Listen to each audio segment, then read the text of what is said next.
Assalamualaikum warahmatullahi wabarakatuh. Bismillahirrahmanirrahim. Di dalam kitab Subhul A'sya fi Sina'atil Insya karya Ahmad bin Ali Al-Qulqusandi, jilid 2 halaman 402, tentang nama bulan Sya'ban. Bulan Sya'ban diberi nama bulan Sya'ban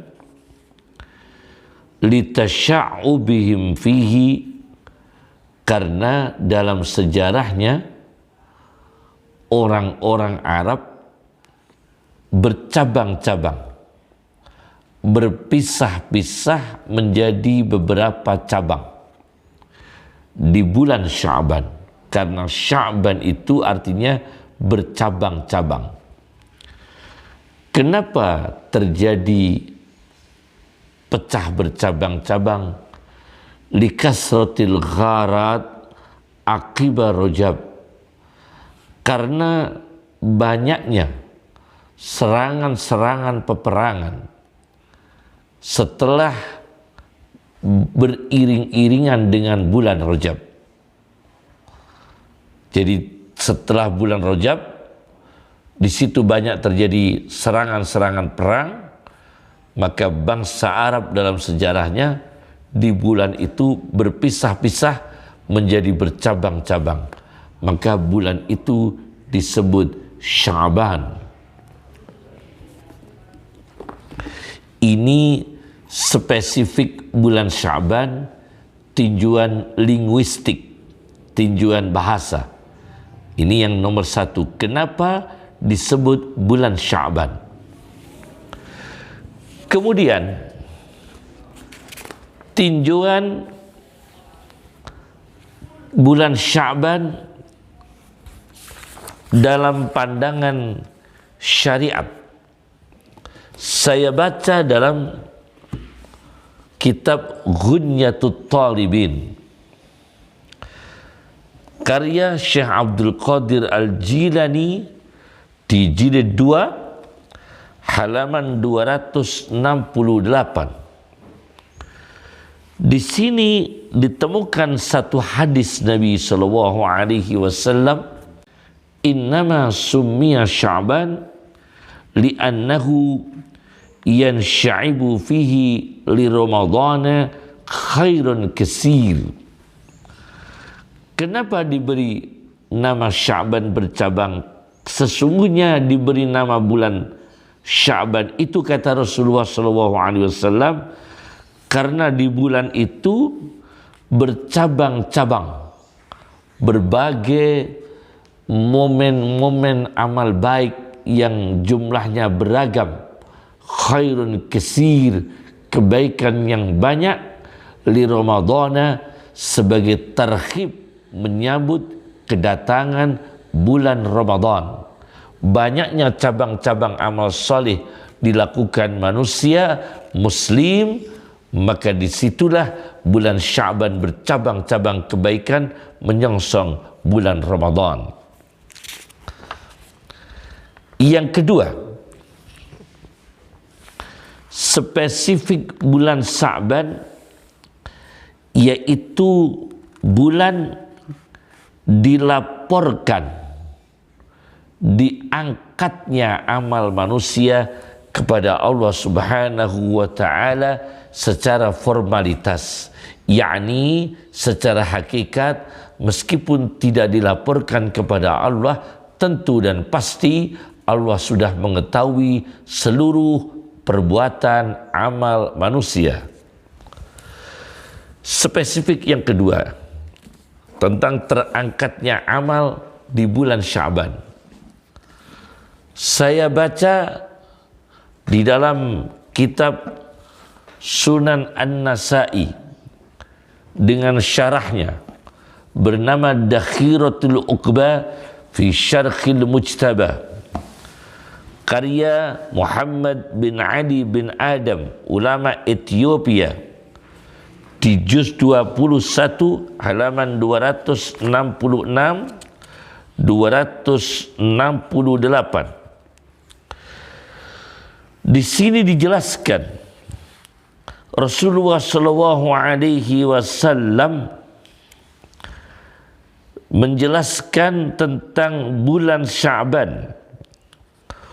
Wa huwa syahrun, bulan Sya'ban adalah bulan turfa'u fihil a'mal, di dalam bulan itu amal-amal manusia diangkat kepada Allah Subhanahu wa taala ila rabbil alamin, menuju Allah Tuhan semesta alam.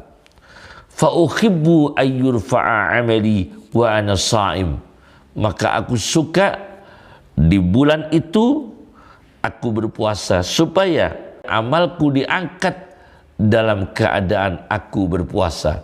Maka diriwayatkan Rasulullah SAW sangat banyak berpuasa di bulan Sya'ban sebelum bulan Ramadan.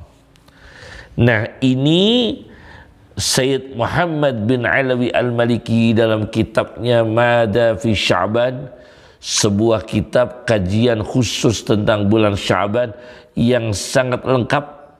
Meskipun secara fisik kitab ini tidak kelihatan besar, tetapi isinya sungguh luar biasa. Karya Dr. As-Sayyid Muhammad bin Alawi bin Abbas Al-Maliki mengupas tuntas tentang bulan Sya'ban. Beliau Sayyid Muhammad bin Alawi menjelaskan pengangkatan amal, pelapuran amal di bulan Sya'ban ini ar-raf'ul akbar wal awsa', yaitu pelapuran besar-besaran, pelapuran yang sangat luas. Amal manusia dilaporkan kepada Allah Subhanahu wa ta'ala. Kemudian Syekh Muhammad bin Ali bin Adam mengatakan, summa tu'radu alaihi a'malus sanati fi Sya'ban, yaitu laporan amal setahun sekali. Ada laporan amal manusia kepada Allah harian, ada laporan amal manusia kepada Allah setiap Senin dan Kamis, ada laporan amal manusia kepada Allah Subhanahu wa ta'ala setahun sekali, yaitu bulan Sya'ban. Maka ini disebut laporan yang tahunan. Kemudian spesifik bulan Sya'ban yang ketiga, yaitu takdirul a'mar, di mana umur manusia, takdirul a'mar, menunjukkan, melahirkan, mengumumkan ukuran-ukuran umur manusia. Ini spesifik bulan Sya'ban yang ketiga. Saya baca dalam kitab Musnad Abi Ya'la, karya Abi Ya'la, di jilid 8 halaman 312, hadis nomor 4911. Hadis nomor 4911. Di sini Rasulullah Shallallahu Alaihi Wasallam mengatakan, Innallaha yaktubu ala kulli nafsin mayyitatin tilkas sana. Sesungguhnya di bulan Sya'ban itu Allah menetapkan catatan setiap manusia yang mati selama 1 tahun ke depan.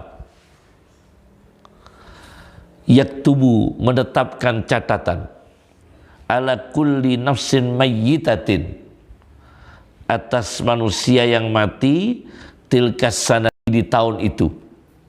Itu dijelaskan, diumumkan. Nah, itu pada bulan Sya'ban. Fa uhibbu ayyatiyani ajali wa ana sha'im. Maka aku berharap jika memang umur saya itu meninggal tahun itu, ditunjukkan, dilahirkan umurku, dijelaskan, maka aku ingin sekali, fa uhibbu ayyatiyani ajali wa ana shaim. Ketika umurku dijelaskan aku mati tahun itu, aku dalam keadaan puasa, datanglah ketetapan ajalku. Bulan Sa'ban aku ditetapkan misalnya, tahun ini Muhammad Rasulullah SAW misalnya meninggal dunia, aku ingin ketika ada ketetapan itu, ada pengumuman itu, aku dalam keadaan puasa.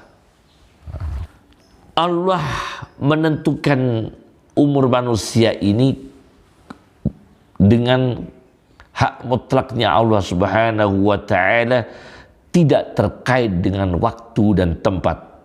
Sayyid Muhammad bin Alawi Al-Maliki dalam kitabnya Mada fi Sya'ban mengatakan, fa inna af'alal haqqi subhanahu wa ta'ala la tuqayyadu bi zamanin wala makan.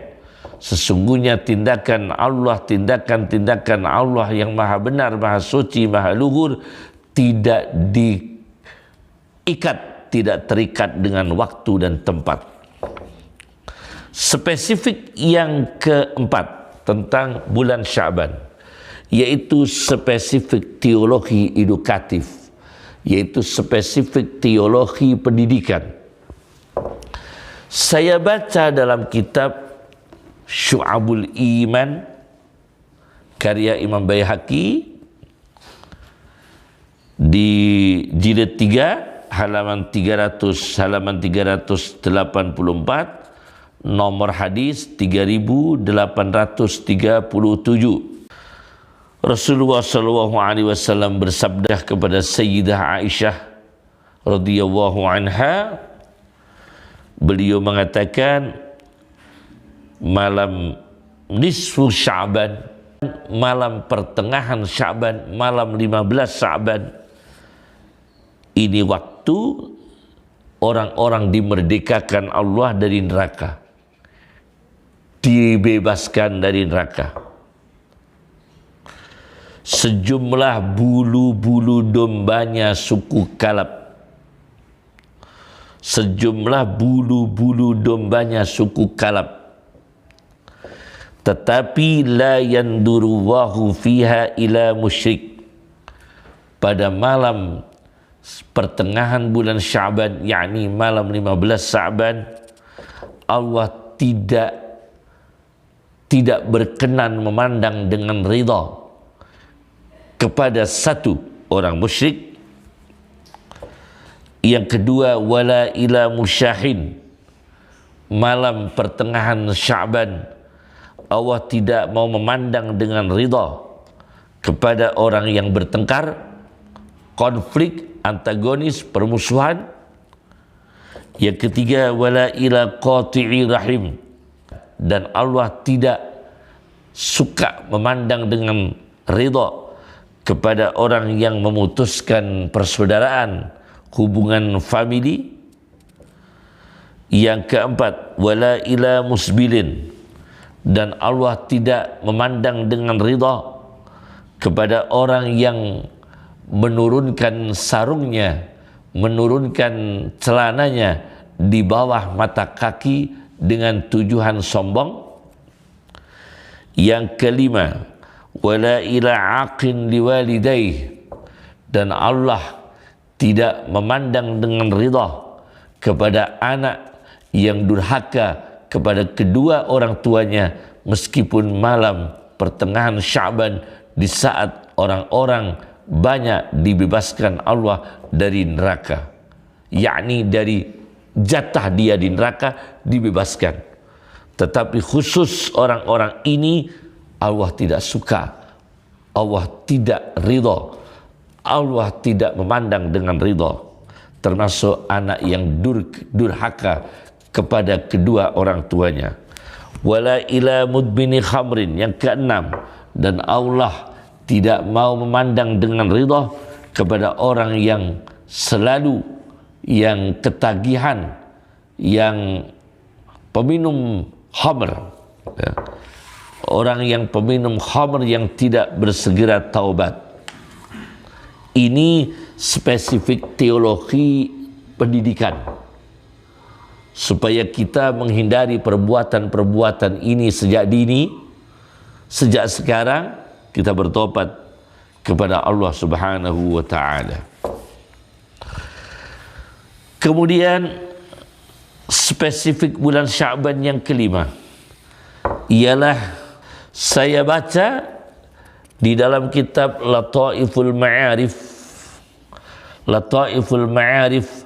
fima limawasimil am minal wadha'if karya Ibnu Rajab Al-Hambali halaman 189. Di sini ada bab tentang puasa hari pertengahan bulan Sya'ban. Puasa hari menyambut nisfu Sya'ban. Di sini dijelaskan ada hadis Nabi sallallahu alaihi wasallam mengutip dari Sunan Ibnu Majah, meskipun sanadnya dhaif tapi bisa diamalkan, dari Rasulullah sallallahu alaihi wasallam, idza kana lailatu nisfi Sya'ban, apabila ada terjadi malam pertengahan bulan Sya'ban, faqumul lailaha, maka malam nisfu Sya'ban itu, malam 15 Sya'ban, berdirilah dengan ibadah.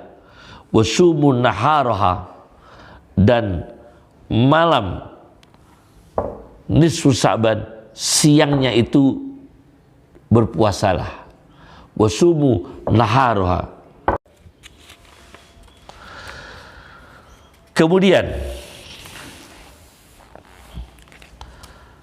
ritual malam nisfu Sya'ban, ritual Lailah nisfu Sya'ban, saya baca dalam kitab yang sama, yaitu kitab Lataiful Ma'arif fima limawasimil am minal wadha'if karya Hafidul Hadis. Ini orang adalah tokoh hadis, penghafal hadis, Ibnu Rajab Al-Hambali, halaman 190. Di sini dijelaskan, saya baca, walailatun nisfi min Sya'ban, malam separuh dari bulan Sya'ban, kanat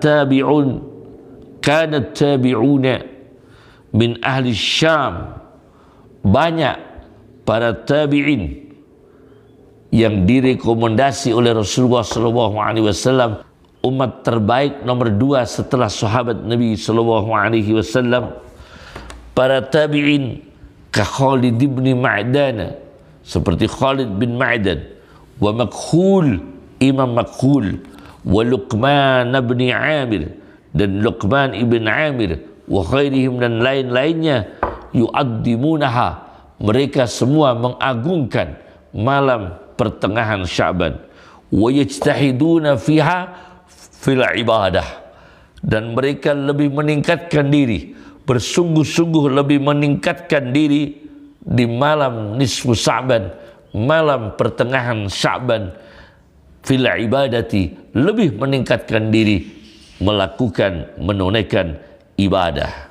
Wa anhum, dan dari merekalah, dari tokoh-tokoh inilah, para tabi'in, Khalid bin Ma'dan, Imam Makhul, Luqman bin Amir, dan lain-lainnya, akhadun nasu fadlaha, orang-orang mengambil tentang keutamaan malam nisfu Sya'ban, wa ta'zimaha, dan mengagungkan malam nisfi Sya'ban. Kemudian ritual malam lagi, maka ada doa-doanya yang saya kira lebih baik doa itu dari hadis Nabi, dari Al-Quran, atau hadis Nabi dari Al-Quran atau hadis Nabi, atau doa-doanya ulama-ulama yang salih. Ini yang keenam. Kemudian yang ketujuh, di bulan Sya'ban dalam sejarah Islam adalah spesifik ibadah sosial dan menyelesaikan hak-hak adami. Jadi menyelesaikan hak adami, misalnya bayar hutang, itu usahakan maksimal bulan Sya'ban itu lunas. Itu tradisi para sahabat Nabi Sallallahu Alaihi Wasallam, yaitu spesifik ibadah sosial dan menyelesaikan hak-hak adami. Saya baca dalam kitab Kunyatul Talibin karya Syekh Abdul Qadir Al-Jilani jilid 2 halaman 271, di sini dijelaskan dari Anas bin Malik, kalau bulan Sya'ban, bagaimana kalau bulan Sya'ban para sahabat Nabi sallallahu alaihi wasallam akabbu alal masahif yaqra'unaha, mereka tekun pada mushaf Al-Quran seraya membacanya. Wa akhrajal muslimuna zakata amwalihim, dan orang-orang Islam berbondong-bondong untuk menghitung berapa jumlah zakat yang harus dikeluarkan, dan dikeluarkan di bulan Sya'ban. Orang-orang Islam semangat mengeluarkan zakat hartanya itu, berbondong-bondong dikeluarkan di bulan Sya'ban. Liyataqawwa biha ad-dha'if wal miskin ala siyam syahr Ramadan, untuk membantu orang lemah dan orang miskin supaya nanti dibantu di bulan Sya'ban, di bulan Ramadan. Orang lemah dan orang miskin sudah terfasilitasi, diberi kemudahan, diberi keringanan untuk menunaikan puasa bulan Ramadan. Kemudian di bulan Sya'ban, tradisi pada zaman sahabat Nabi sallallahu alaihi wasallam, wada'al wulad ahli sijni, penguasa-penguasa memanggil orang-orang yang dipenjara. Itu di bulan Sya'ban dipanggil. Wada'al wulad ahli sijni, penguasa-penguasa memanggil orang-orang yang dipenjara.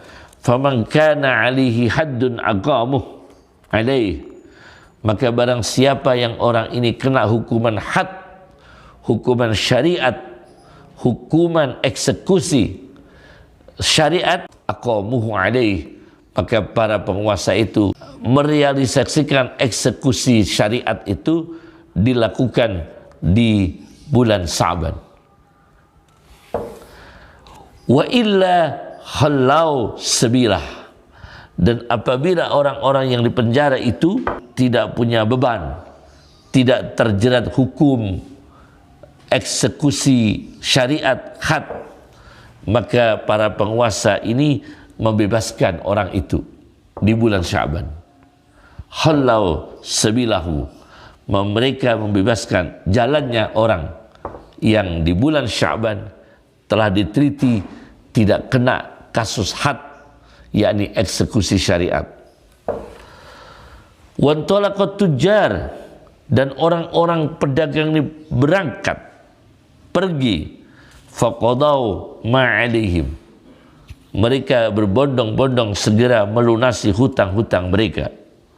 Wa qabadu malahum, dan mereka juga berbondong-bondong untuk menerima hak mereka, karena kalau mereka menghutangi maka banyak dibayar di bulan Sya'ban. Kalau mereka ini hutang, banyak membayar di bulan Sya'ban. Hatta idza nadaru ila hilal, sehingga mereka ini para sahabat setelah melihat hilal, yaitu awal bulan, ila hilali Ramadana, melihat awal bulan Ramadan. Ketika para sahabat ini melihat bulan Ramadan ini muncul sebagai tanda berakhirnya bulan Sya'ban, ightasalu, para sahabat ini mandi. Wa'takafu, para sahabat ini i'tikaf. Inilah 7 tentang spesifik bulan Sya'ban dan malam nisfu Sya'ban, yaitu malam pertengahan bulan Sya'ban. Assalamualaikum warahmatullahi wabarakatuh.